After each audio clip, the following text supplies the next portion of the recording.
প্রত্যেকটা শহরে 10টা 20টা 50টা করে বড় বড় শোরুম আছে।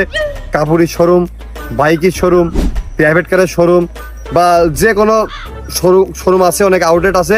এখানে প্রচুর পরিমাণে লাইট ব্যবহার করা হয়, সামনে দিয়ে পিছনে দিয়ে ডিসপ্লে দিয়ে প্রচুর পরিমাণে লাইট, এত পরিমাণ সাজসজ্জা করা হয়। প্রত্যেকটা প্রশাসনিক ভবনের সামনে পিছনে চারিপাশে প্রচুর পরিমাণ লাইট, ব্রিজের উপর অতিরিক্ত লাইট, রাস্তার উপর অতিরিক্ত লাইট।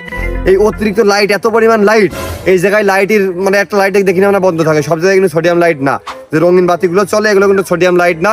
দুই সাইডে সোডিয়াম লাইট দেওয়া হয়েছে শহরের ভিতরে ভিতরে। তো এত লাইট চলে, একটা অফ হয় না।